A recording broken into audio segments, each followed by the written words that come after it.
Okay. I'm Lance Reed. I am the owner-operator at Chick-fil-A here in Oxford, Mississippi.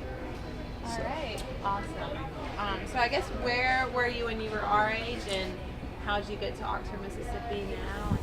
Yeah, that's a good question. I guess when I finished high school, I went on a football scholarship to Mississippi College, and I was at Mississippi College on a football scholarship for a year there. And my mom got cancer my freshman year in college, and I kind of transferred back to where I kind of grew up, Louisiana, West Monroe. I don't know if y'all watch. Do y'all watch Duck Dynasty? Yes. So West Monroe is the home Okay. of Duck Dynasty. I know your I actually town. went to high school with Corey, who is No Willie's way. wife. Yeah. So there you go.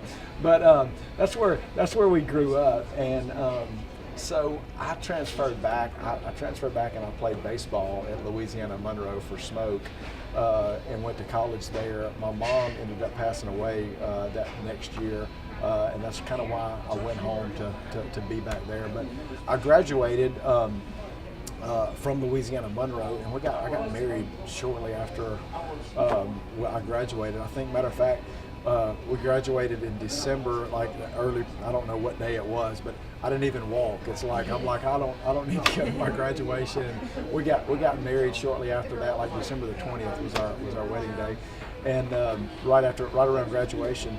And I was in the ministry at that time. Like, I felt like for me, when I was y'all's age, I was kind of probably just like what y'all are. It's like, what do I want to do? What do I want to be? It's like, I knew for me, I think my desire is that, hey, how do I have an impact on young people's lives?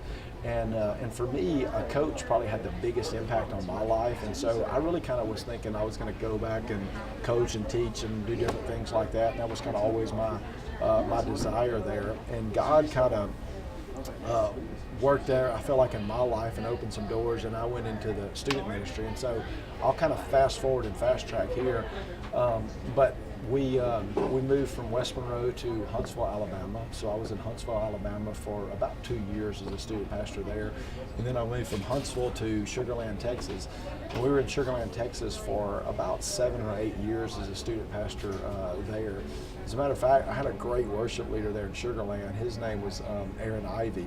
He ended up moving to Nashville and signed a record deal and all that. Y'all have heard of Chris Tomlin, I'm sure. Chris Tomlin's a worship leader that was at Austin Stone. He and Louis Giglio are in Atlanta now. So Aaron left Nashville and he followed Chris Tomlin at Chris Tomlin's church in Austin, Texas. And so Aaron does a big thing called Breakaway in A&M. He's the worship guy for Breakaway there at A&M that he leads. So Aaron was my worship guy in Sugar Land. So he and I were, he kind of worked for me. We were on staff together. So I spent some time there, and I kind of grew frustrated, I felt like, with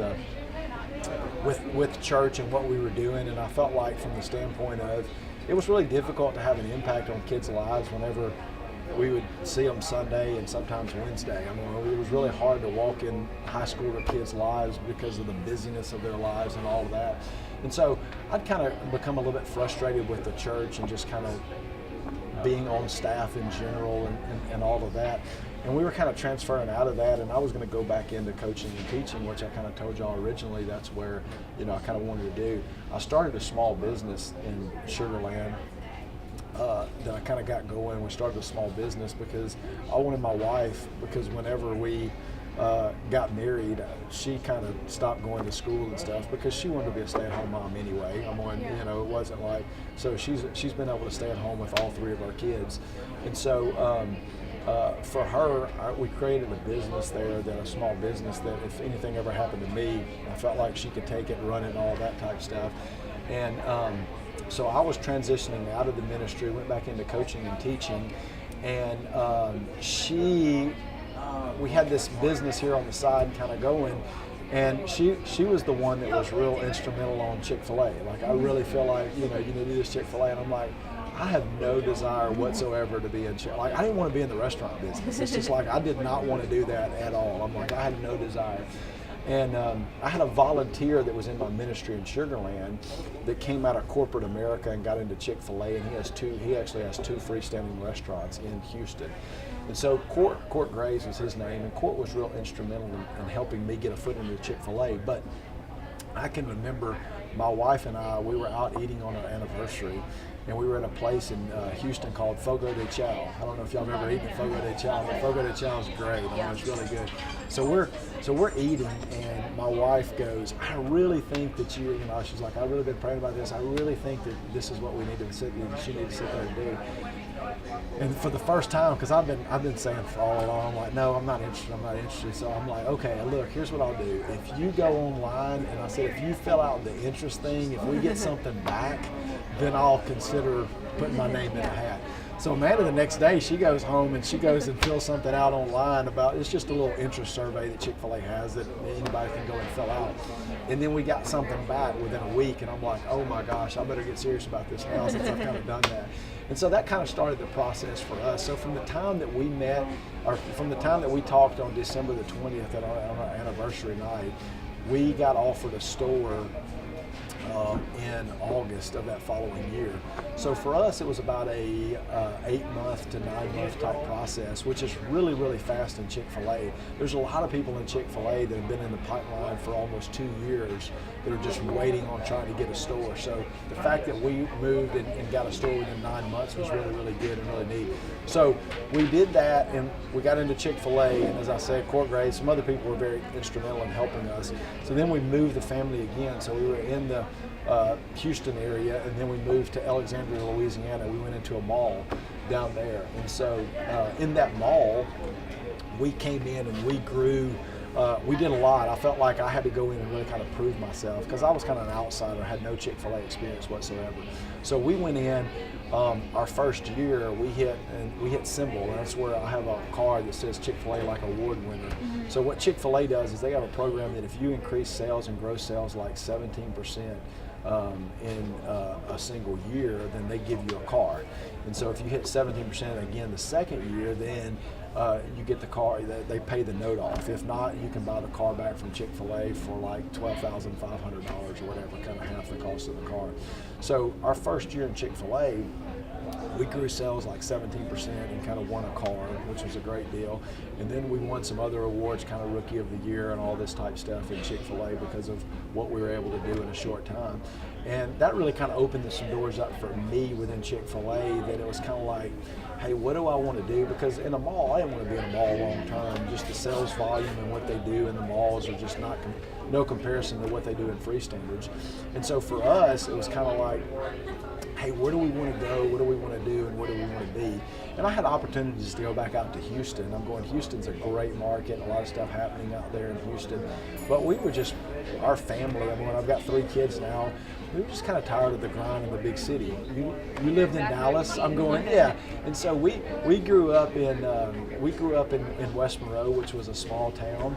And you know, we just like the kind of the pace of life. And so for me, going back to what I said earlier about coaching and teaching, all that type of stuff, you know, I grew up real involved in athletics, where I went from football to baseball to basketball. I went just from one season to the next, you know, and played college baseball. My brother played college football down at LSU and won a national championship down at LSU with Nick Saban. And so he was a 4-year starter down there. So athletics has really kind of been in our blood. So when the opportunity in Oxford kind of came, small town, athletic, all of that, it was just kind of a right fit for us, in which we just kind of felt like that's where God was kind of, you know, calling us and kind of positioning us. So I think that kind of takes us from when I was y'all's age to how I got to here.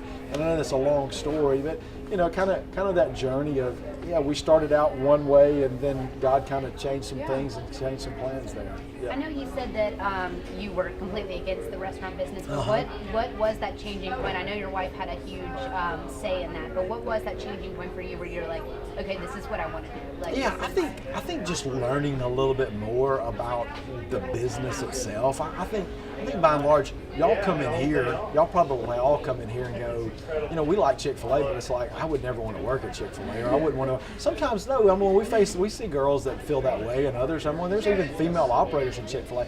I think there's just that stigma of the fast food restaurant business, and I think I had that a little bit of that mindset also.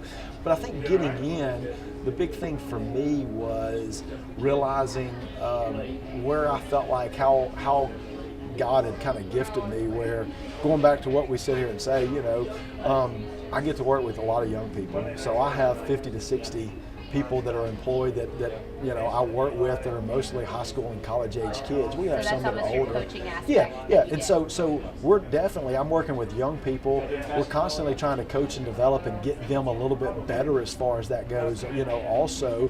And then the other big thing, at the end of the day, I feel like I control my own destiny. I didn't like always being on staff. I was on a church staff, the last church staff that I was on, and the senior pastor, he did some things that we didn't necessarily agree with in the church, and I won't kind of get into all of that. But we had a lot of friends and a lot of people that left the church, and were really upset over things and stuff. And we tried to be loyal to the pastor, but so much was driven by what the decisions that he made. Well, I didn't have any control over any of that. The thing that I love about Chick-fil-A is that, hey, at the end of the day, I can lay my head down and know that my success or failure really lies with me and what I sit there and do. And so I feel like a lot of times I control my own destiny.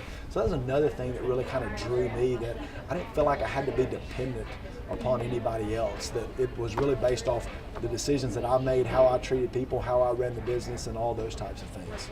Make sense? Yeah, absolutely. You have your phone with you, Linda? I'm gonna, just in case, this camera's kind of running low on memory, so I'm gonna get the rest of this on here. Yeah, it is blinking red now. It is? Okay, Yeah. well, I'm gonna get the rest of it on the phone just in case. Maybe I'll just get it from right here. But next question that I wanted to ask was, do you think that just like you having such a strong faith was what really pulled you into Chick-fil-A rather than something else? You know what? I would say because of Chick-fil-A and their values and who they are, definitely that was a big thing that attracted me. But I think there's a lot of people that get misconstrued with Chick-fil-A, and they naturally think that it's just a Christian company. And certainly our founder and the Cathys, they're strong believers, there's no doubt, and they make no bones about it. We're closed on Sundays and all that. But by no stretch is it just, we have operators in Chick-fil-A that aren't believers, that aren't Christians. I have people that work for me that aren't Christians, that aren't believers. So we're not, unlike, I feel like how the media kind of portrays us and labels us, that's not us at all. I'm going, in the sense that, we really talk about with our people, and I think Chick-fil-A, the culture is that, hey, we want to treat everybody with honor, dignity, and respect, regardless of race, color, what creed, whatever. So that's a big passion, and I think more than anything, that's really did what maybe somewhat attracted me. But it's not. I think there's that stereotype of you've got to be a Christian to work at Chick-fil-A, or it's just a Christian type of a company, and that's just not true. But I think the values and the biblical principles that we do abide by are certainly, and I think the biblical principles and the values that we abide by can be used anywhere. The great thing in Chick-fil-A right now that people don't realize is that this past year, Truett Cathy turned 91, and Truett's still involved. He's the founder of Chick-fil-A. The family presented him a note at seminar this past year that Chick-fil-A, we're literally a debt-free company. So we have no corporate debt, a $4 billion company. And a lot of it comes back to the way that we've operated our businesses on biblical principles and not having debt. If our government could sit there and learn that lesson, you guys would be in a lot better situation, and our country would be in a lot better situation,